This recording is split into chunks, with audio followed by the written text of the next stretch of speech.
Irmãos queridos, vamos abrir a palavra de Deus no Evangelho de Cristo, conforme o relato de Lucas. Lucas capítulo 24. E nós faremos a leitura dos versos 13 ao verso 35. Lucas 24, 13 a 35.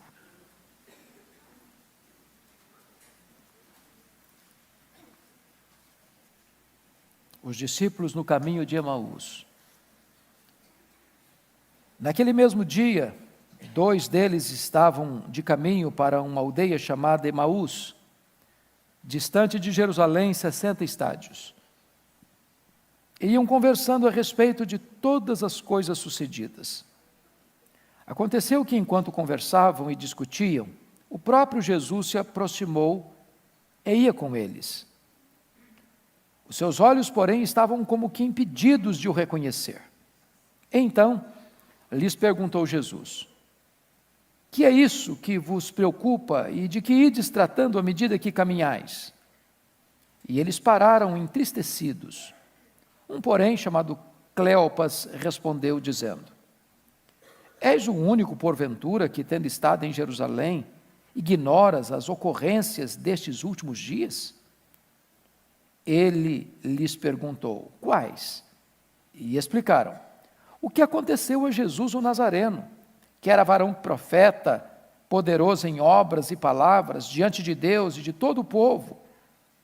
E como os principais sacerdotes e as nossas autoridades o entregaram para ser condenado à morte e o crucificaram. Ora, nós esperávamos que fosse ele quem havia de redimir a Israel. Mas depois de tudo isso, e já é este o terceiro dia, desde que tais coisas sucederam. É verdade também que algumas mulheres das que conosco estavam, nos surpreenderam, tendo ido de madrugada ao túmulo.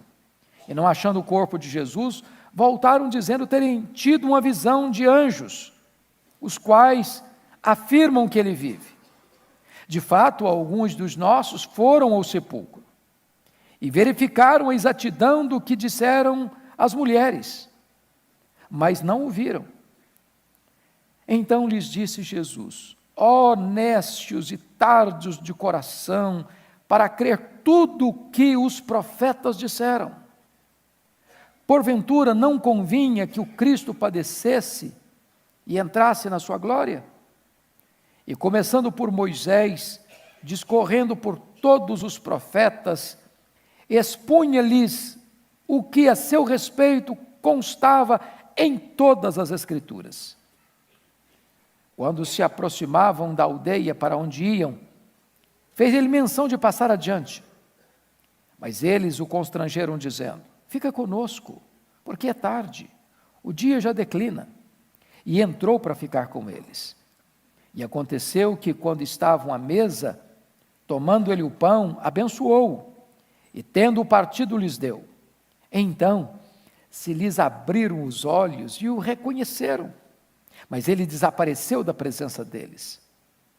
E disseram um ao outro: porventura não nos ardia o coração quando ele pelo caminho nos falava, quando nos expunha as Escrituras? E na mesma hora, levantando-se, voltaram para Jerusalém, onde acharam reunidos os 11 e os outros com eles, os quais diziam: o Senhor ressuscitou e já apareceu a Simão. E então os dois contaram o que lhes acontecera no caminho, e como fora por eles reconhecido no partir do pão. Amém? Eu quero pensar com vocês nesta manhã sobre o tema: o impacto da ressurreição de Jesus Cristo. Amados, é ponto absolutamente claro para a nossa fé, de que as melhores notícias que o mundo já ouviu vieram do túmulo vazio de Jesus Cristo. Na verdade, a história da Páscoa não termina num funeral, mas sim com uma festa. O túmulo de Jesus foi aberto, e aberto de dentro para fora. Ele entrou na morte, para matar a morte, e arrancar o aguilhão da morte, e vencer a morte, e ser a ressurreição e a vida. Nós hoje não pregamos um Cristo que esteve vivo e está morto. Nós hoje proclamamos o Cristo que esteve morto e está vivo pelos séculos dos séculos. Se a morte é o rei dos terrores, a Bíblia diz que Jesus é o rei dos reis. E ele venceu a morte, tirou o aguilhão da morte, venceu a morte, matou a morte, arrancou o seu poder. E hoje, a morte foi vencida e em breve será lançada no lago de fogo. Hoje eu gostaria de olhar para esse texto e ver aqui 3 verdades. Primeiro, a importância da ressurreição de Cristo. Segundo, a evidência da ressurreição de Cristo. Terceiro, o impacto da ressurreição de Cristo. Vamos olhar esse primeiro fato, a importância da ressurreição de Cristo. Precisamos chegar à seguinte conclusão: a ressurreição de Cristo é uma das fraudes mais maldosas da história, ou então é o fato mais extraordinário da história. Com a ressurreição de Cristo, a igreja fica de pé. Sem ela, a igreja não sobrevive. Cristianismo não pode existir sem a verdade bendita da ressurreição. O apóstolo Paulo, tratando desta matéria, e hoje nós que viemos ao primeiro culto, ouvimos uma preciosa exposição do pastor Arival, falando para nós da importância da ressurreição. E com a permissão, eu gostaria de destacar os 7 pontos que ele frisou, mostrando a importância dessa verdade. Porque Jesus ressuscitou, os nossos pecados foram perdoados. Porque Jesus Cristo ressuscitou, nós temos uma fé baseada num sólido fundamento. Porque Jesus Cristo ressuscitou, a nossa pregação é poderosa, é frutífera e eficaz. Porque Jesus Cristo ressuscitou, o nosso testemunho acerca desse fato é verdadeiro. Porque Jesus Cristo ressuscitou, os que dormirem em Cristo ressuscitarão em glória. Porque Jesus Cristo ressuscitou, Ele garante para nós verdadeira e plena alegria nesta vida e na vindoura. Porque Jesus Cristo ressuscitou, o nosso trabalho para Deus não é vão. Esta é a verdade que Paulo anuncia da importância desta gloriosa verdade. Porque Jesus Cristo ressuscitou, o nosso último endereço não é a sepultura. Porque Jesus Cristo ressuscitou, a morte não tem a última palavra. Porque Jesus Cristo ressuscitou, a ressurreição não é um engodo. A morte não prevalece. E o túmulo vazio é o berço da igreja. Porque Ele ressuscitou, os mártires não morreram em vão. Porque Ele ressuscitou, os missionários não atravessaram fronteiras em vão. Porque Ele ressuscitou, nós temos uma verdade sólida debaixo dos nossos pés e uma viva esperança no nosso coração. Então, amados, prestem bem atenção. A ressurreição é da mais alta importância para a nossa fé. Notem vocês que nós poderíamos olhar para todo canto e ver que as grandes religiões que ainda existem no mundo não têm essa esperança. Não tem. Não tem vitória sobre a morte. Nós estamos fundamentados numa esperança viva. Nós não adoramos um Cristo que está preso no crucifixo. Nós não adoramos um Cristo que está preso no túmulo. Nós adoramos o Cristo que venceu a morte. Está vivo, é a ressurreição e a vida. Está no trono, governa os céus e a terra e voltará gloriosamente para buscar a sua igreja. Mas você pode perguntar, nós temos evidências de que Ele ressuscitou? E eu gostaria de então pensar com você alguns pontos. A ressurreição de Jesus é um fato histórico, incontroverso. Não um fato sem oposição.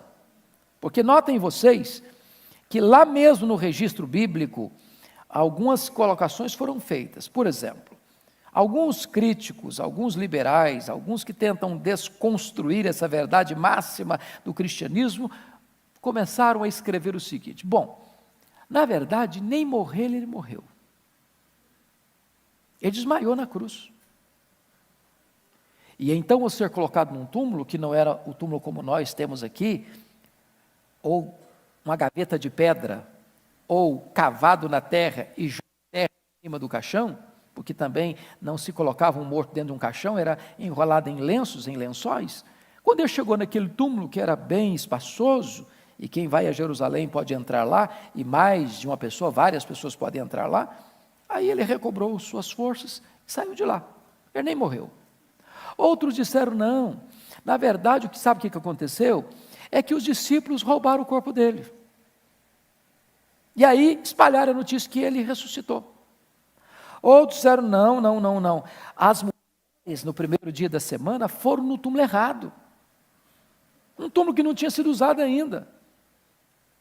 E aí soltaram essa notícia de que o túmulo está vazio e que ele ressuscitou. Outros dizem o seguinte, bom, ele não ressuscitou, porque na verdade, ninguém pode ressuscitar dentre os mortos. Não existe esse negócio de ressurreição. Portanto, como milagre não acontece, ele não ressuscitou. Porém, a ressurreição de Cristo é um fato incontroverso. Por quê? Por causa das suas várias aparições. Ele apareceu a Maria Madalena, ele apareceu às demais mulheres, ele apareceu a Pedro, ele apareceu aos 2 discípulos do caminho de Emaús, ele apareceu aos apóstolos quando Tomé não estava presente, ele apareceu de novo aos apóstolos quando Tomé estava presente, ele apareceu aos 7 apóstolos lá no mar da Galileia, ele apareceu a mais de 500 irmãos de uma só vez, apareceu a Tiago, apareceu a Paulo, apareceu a Estevão, apareceu a João na ilha de Pátimos. São muitas as suas aparições. Agora, preste bem atenção, no dia do Pentecostes, quando o Espírito Santo foi derramado, diz a Bíblia que as multidões se ajuntaram, e Pedro se levantou para pregar, e a mensagem de Pedro foi a ressurreição de Cristo, e Pedro declarou com todas as ênfases, aquele que vocês mataram com mãos de iníquos, Deus o ressuscitou dentre os mortos e o fez Senhor e Cristo. Se Cristo não tivesse ressuscitado, bastaria as autoridades romanas, espera um pouquinho, e lá no túmulo dele, que não era desenterrado, era só abrir a porta, pegar o corpo dele, fazer uma passeata com o corpo dele morto pelas ruas de Jerusalém, e o cristianismo estaria terminado no seu berço, coberto de ridículo. Por que não fizeram? Por que não trouxeram o corpo dele para desacreditar a pregação de Pedro? Por uma coisa óbvia, é porque de fato ele tinha vencido a morte, quebrado a espinha dorsal da morte, matado a morte com a sua morte ao ressuscitar dentre os mortos. Mas, amados irmãos, a ressurreição de Cristo, mais do que um fato histórico incontroverso, é um fato psicológico, de realidades incontestáveis. Pensem comigo naqueles discípulos cobertos de medo, trancados com medo dos judeus, acovardados, intimidados, acuados. Agora eles são testemunhas da ressurreição. Pedro, João vão ao sepulcro, entram lá, veem os lençóis, o corpo não está lá, depois ele aparece para eles. Esses homens não têm mais medo, esses homens não se acovardam mais, esses homens não se intimidam mais, eles enfrentam as autoridades, eles enfrentam os açoites, eles enfrentam as prisões, eles enfrentam o martírio. Os cristãos todos pregam essa mensagem com vívida coragem e gloriosa esperança, uma mudança profunda na mente deles, nas emoções deles, nas reações deles. Eles não temem mais nada, porque estão ancorados numa verdade que é o alicerce do cristianismo, a ressurreição de Jesus Cristo. Mas essa verdade, além de ser um fato histórico incontroverso e também um fato psicológico inegável, é também um fato sociológico eloquente. Porque notem vocês que a igreja cristã foi estabelecida sobre esta rocha de uma verdade incontestável. Pessoas de todas as tribos, de todas as raças, de todos os povos, de todas as etnias, foram chamadas pelo Evangelho, foram agregadas à igreja, crendo no Salvador, crendo em Cristo Jesus, formando um grande corpo, o corpo de Cristo. E não importa de que nacionalidade, não importa de que língua, não importa de que etnia, não importa de que condição social, não importa da cor da pele, não importa quem é, de onde vem, para onde vai, todos aqueles que creem no Senhor Jesus fazem parte de uma única família, de um único rebanho, de um único povo, de um único corpo, o corpo de Cristo Jesus. A igreja é essa realidade sociológica bendita, e o túmulo vazio de Cristo é o berço desta igreja. Bom, tendo dito isto, gostaria de olhar o terceiro ponto, que é o impacto da ressurreição de Cristo. Então vamos olhar essa passagem bíblica, esses dois discípulos, antes do impacto da ressurreição. Olhem comigo, versículos 14 e 15 do texto lido. 14 e 15. Seus olhos estavam cegos a despeito da proximidade de Jesus. Iam conversando a respeito de todas as coisas sucedidas. Aconteceu que, enquanto conversavam e discutiam, o próprio Jesus se aproximou e ia com eles. Jesus presente, Jesus perto, Jesus com eles, mas eles não discernem. Quando a pessoa não tem esta verdade no coração que Jesus está vivo, irmãos, quantas vezes na caminhada da nossa vida Ele está do nosso lado e nós nem percebemos.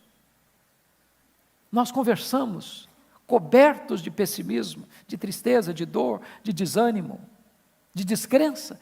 Ele está do nosso lado, mas os nossos olhos estão como que fechados, nosso coração está como que trancado, e nós não desfrutamos da bênção da comunhão com Ele.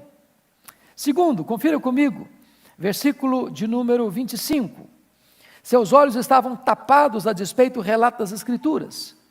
Então lhes disse Jesus: honestos e tardos de coração para crer tudo o que os profetas disseram.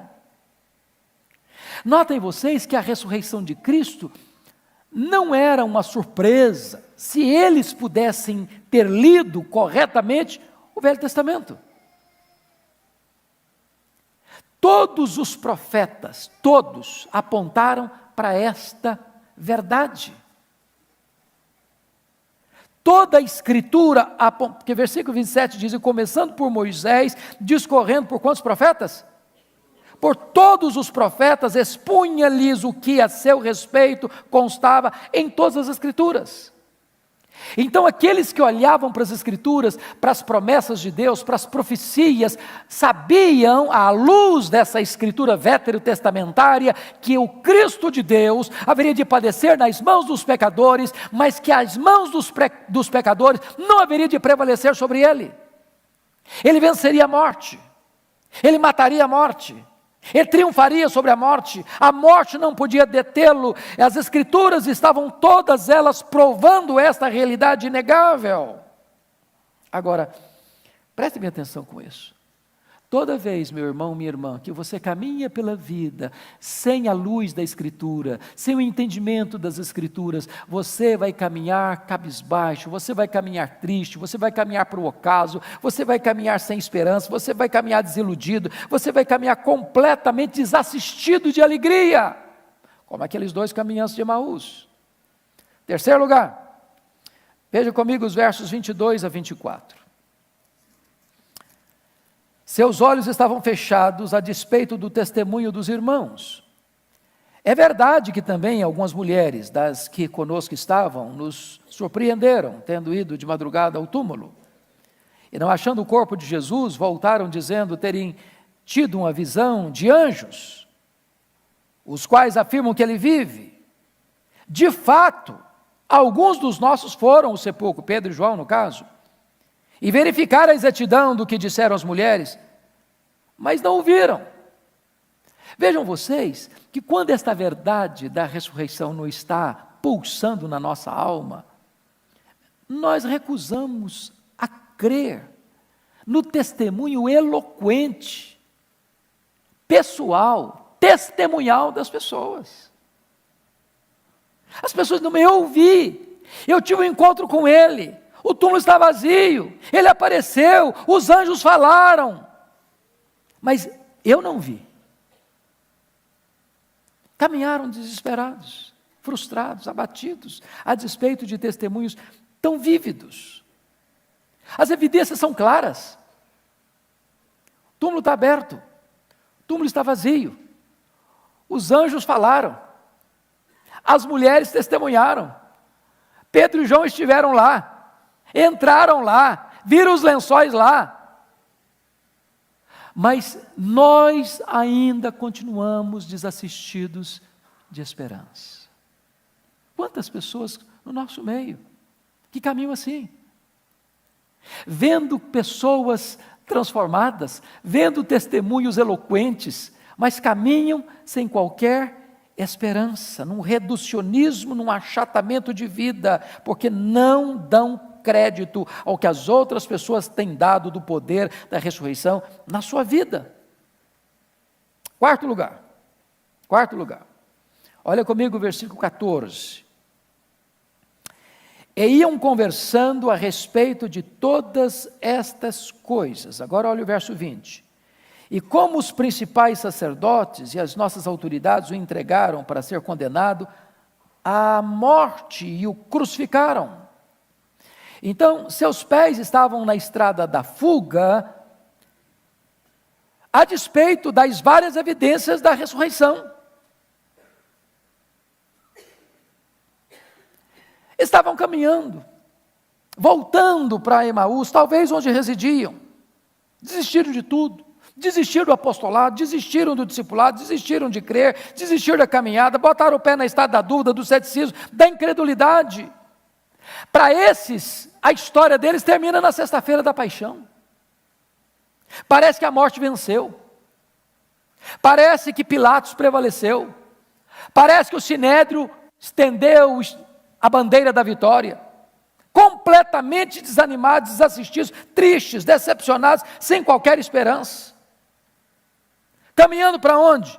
Para Emaús. Onde fica Emaús? No ocidente, no ocaso, no pôr do sol, na noite escura, no caminho da desesperança, gente concentrada nos seus problemas, gente que não olha para a solução, porque não tem o impacto da ressurreição de Cristo em sua vida. Qual o resultado final disso? Confirma comigo, versículo 17.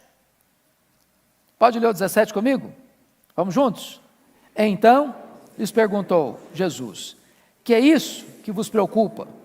De que ides tratando à medida que caminhais? E eles pararam entristecidos. Você já viu crente triste? Eu já. Você já olhou para crente que parece que ele está na sexta-feira da paixão? Está na cara dele, sexta-feira. Não tem alegria, irmãos. Cara comprida, parece que chupou limão, comeu jiló. Não tem um sorriso, não tem um brilho nos olhos, não tem uma bandeira desfraldada de alegria no coração, não tem uma esperança viva, caminha sem entusiasmo, caminha completamente debaixo de uma camisa de força do pessimismo, da derrota, do fracasso, tristeza, uma via sacra de lamento, de dor. Por quê? Porque não tomam posse desta gloriosa verdade de que Jesus está vivo, Ele venceu a morte, Ele ressuscitou, Ele é a ressurreição e a vida, e nós caminhamos para esta gloriosa esperança. O que eles estão preocupados? O que está escrito nos versos 19 e 20, confira comigo aí. Ele lhes perguntou quais, e explicaram o que aconteceu a Jesus o Nazareno, que era varão profeta, poderoso em obras e palavras, diante de Deus, diante de todo o povo, e como os principais sacerdotes e as nossas autoridades o entregaram para ser condenado à morte e o crucificaram. Está aqui dizendo, o justo padecendo na mão do ímpio. Quanta gente hoje que é crente, que vive essa mesma realidade de tristeza, de angústia. Eu sou crente, gente de Deus, gente piedosa, gente que anda com Deus, gente que fez a obra de Deus, gente que realizou grandes obras para Deus. Está aí, terminando a vida, fracassado, derrotado, crucificado, morto, sepultado. O mal venceu, a violência venceu, o ódio venceu. Quantas pessoas assim hoje, completamente confusas e perdidas, tomadas pelo drama do sofrimento do justo. Por quê? Porque não foram impactadas pelo poder da ressurreição. Veja o verso 21 comigo. Você pode ler o verso 21, por favor? Ora, nós esperávamos que fosse Ele quem havia de redimir a Israel, mas depois de tudo isto, é já este o terceiro dia, desde que tais coisas aconteceram. Seus corações estavam cheios de esperanças frustradas. Esperanças frustradas. Eu até esperava que fosse Ele. Por um tempo nós acreditamos nisso. Nós o ouvimos, nós o acompanhamos, nós vimos os seus ensinamentos, nós vimos os seus milagres. Ele falou para nós algumas vezes que ele ia morrer mesmo. Mas já é o terceiro dia, nada aconteceu, então acabou para nós. Acabou. Nossa esperança morreu. Agora é botar o pé na estrada da fuga, agora é achar que o mundo acabou, a esperança se frustrou, a vida não faz mais sentido. Estou de malas prontas, botando o pé na estrada do fracasso, da derrota e do desânimo. Tem muitos que ainda hoje estão assim, porque não foram impactadas pelo poder da ressurreição de Jesus Cristo. Mas eu queria olhar agora o outro aspecto. Qual foi o impacto que a ressurreição de Jesus Cristo produziu na vida desses dois homens? Vejamos, primeiro lugar, confira comigo, por favor, versos 26 a 28. Vamos todos ler esses versos, 26 a 28. Vamos juntos? Porventura, não convinha que o Cristo padecesse e entrasse na sua glória? E começando por Moisés, discorrendo por todos os profetas, expunha-lhes o que a seu respeito constava em todas as Escrituras. Agora nota o verso 28. Quando se iam aproximando da aldeia para onde iam, fez ele menção de passar adiante. Agora o 31, todos nós. Então se lhes abriram os olhos e o reconheceram, mas ele desapareceu da presença deles. Primeira coisa, olhos abertos pela explicação das Escrituras. Oh, amados irmãos, é quando a Bíblia é aberta, é quando a Bíblia é explicada, é quando você entende que nada disso aconteceu por acaso, que não tem acidente aqui, que não tem acaso aqui, que toda a maquinação do mal orquestrada contra Jesus, por Judas Iscariotes, pelo sinédrio judaico, pelos sumos sacerdotes, pelos homens religiosos que bradaram diante de Pilatos, pela covardia de Pilatos, pela decisão de Pilatos, pela crueldade dos soldados, pela cena da andada pela Jerusalém apinhada de gente, pela crucificação, pela morte, pelo sepultamento, nada disso era surpresa. Tudo isso estava rigorosamente delineado nos planos de Deus. Quando a Escritura foi aberta, quando a Escritura foi explicada, desde lá a lei, desde os profetas, desde os salmos, desde toda a Escritura, quando a palavra de Deus foi aberta diante deles, de repente, a luz raiou, o entendimento chegou, a verdade alcançou o coração deles, e eles então puderam ter os seus olhos abertos pela explicação das Escrituras. Deixa eu dizer uma coisa para você, querido. Se você não estudar a Bíblia, você vai ser um crente de olhos tapados. Você vai olhar, mas não vai enxergar. Você vai ouvir, mas não vai entender.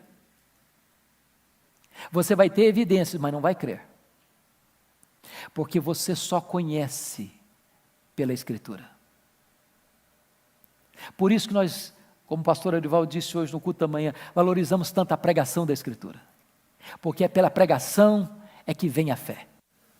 A Bíblia precisa ser aberta. Você quer conhecer Jesus? Examine as Escrituras. Você quer ter mais luz na sua vida? A Bíblia é essa luz. Você quer ter mais fé? A fé vem pelo ouvir. Você quer ter mais santidade? É pela palavra que você vai ser santo. Você quer ser bem-sucedido na vida? É examinando as Escrituras. Então, deixa eu dizer uma coisa para você. Ou você vai abrir sua Bíblia, estudar a sua Bíblia, meditar na sua Bíblia, ouvir a palavra de Deus, ou você vai ser vencido pela preocupação, pela tristeza, pela desesperança e pela incredulidade.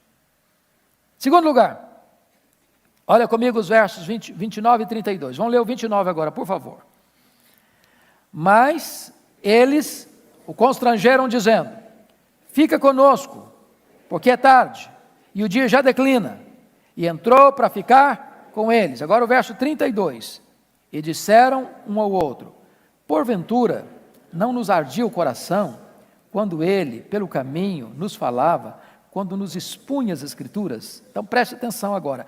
Primeiro, olhos abertos pela explicação das Escrituras. Segundo, corações ardentes pela comunhão com Jesus. Ô irmãos, você algum dia na vida já experimentou esse negócio? Coração ardendo. Algum dia na sua vida, na sua experiência espiritual, você já estava lá, na sua intimidade com Deus, lendo a sua Bíblia, e de repente seu coração começou a ferver? Um fogo dentro de você. Coração pegando fogo. Que coisa sublime é isso, irmãos?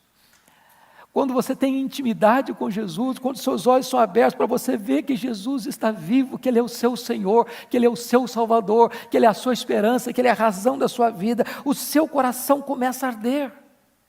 Há um entusiasmo dentro de você, há uma chama dentro de você, o Espírito sopra sobre você, tira as cinzas, reacende as brasas, e este fogo santo começa a queimar na sua vida, a frieza espiritual vai embora, a vir à casa de Deus não é um peso, adorar a Deus é uma alegria, orar a Deus é um deleite, andar com Jesus passa a ser o sentido da sua vida.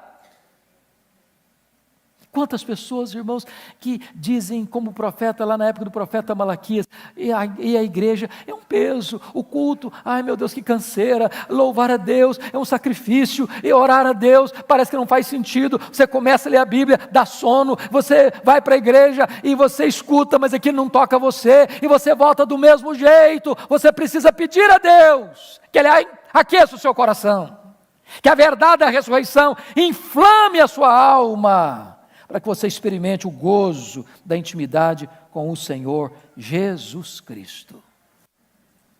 Terceira coisa, confira comigo, por favor, versos 33 a 35.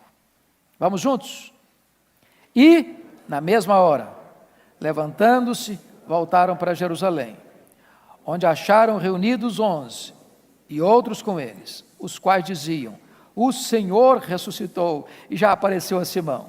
Então os dois contaram o que lhes acontecera no caminho, e como fora por eles reconhecido no partir do pão. Então preste bem atenção. Em primeiro lugar, nós estamos falando de olhos abertos pela explicação das Escrituras. Segundo, corações ardentes pela comunhão com Jesus. Mas terceiro, pés velozes para proclamar a ressurreição de Jesus Cristo. Sabe o que eu acho maravilhoso? Eles estão indo para Emaús, o dia está assim terminando, é o ocaso, está entardecendo, a noite está chegando.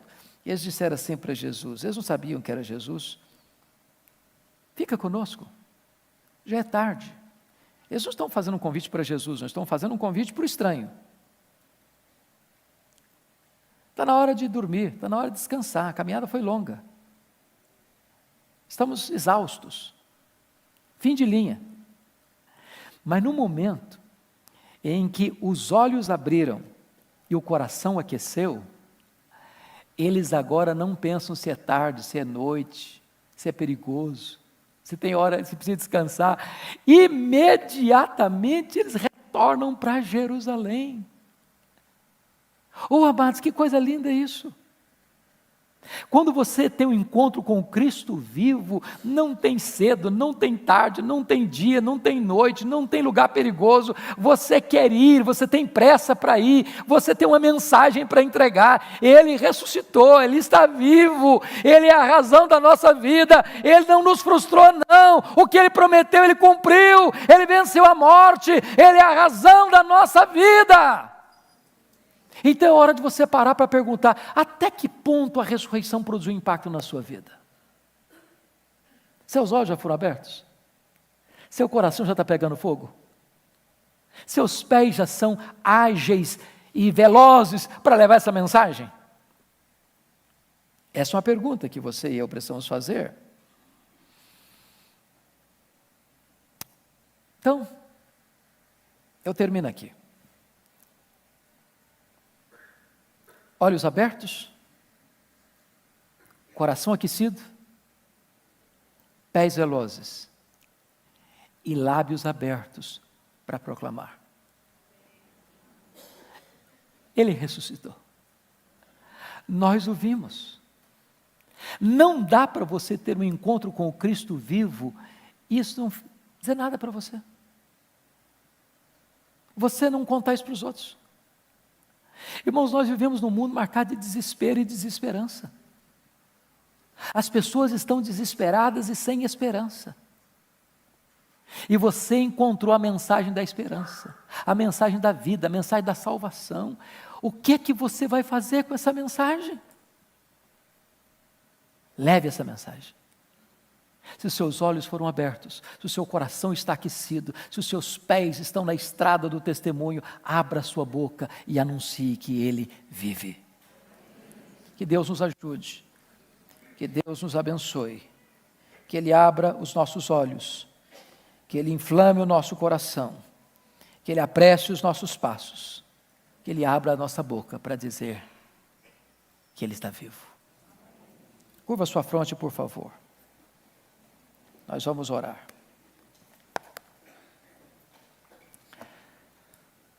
Senhor, glória ao Teu nome,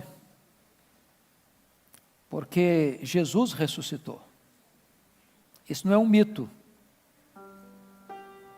isso não é uma lenda. Podemos ir ao túmulo de Buda, de Confúcio, de Maomé, de Allan Kardec, dos papas, dos reis, dos nobres, dos ateus, dos apóstolos, dos mártires do cristianismo, dos reformadores, dos avivalistas. E esses túmulos estão fechados. Mas o túmulo de Jesus está aberto. Ele venceu a morte. Ele é a ressurreição e a vida. Ele é a nossa esperança. Bendito é o Teu nome. Porque não estamos aqui fundamentados numa coisa que foi inventada por homens, mas uma realidade produzida por Deus. Ah, Senhor, que significado bendito tem esta ressurreição. A esperança para nós. A morte não tem a última palavra. A sepultura não é o nosso último endereço. Nós não caminhamos para um ocaso. Agora faz sentido viver, faz sentido morrer, porque morrer para nós é lucro. Glória ao Teu nome, porque temos uma viva e gloriosa esperança. Ah, Senhor, o que nós Te pedimos nesta manhã é que Tu impactes o nosso coração com esta mensagem, como aconteceu com aqueles 2 caminhantes de Emaús. Meu Deus, abra os nossos olhos. Meu Deus, inflame o nosso coração. Meu Deus, apressa os nossos pés. Meu Deus, abra a nossa boca, para que testemunhemos na cidade de São Paulo, nesta nação tão machucada e ferida pelo desespero e desesperança, que há esperança. Jesus Cristo está vivo, Ele reina, Ele é o Senhor, Ele é o Salvador, e Ele vai voltar. Louvado seja o Teu nome.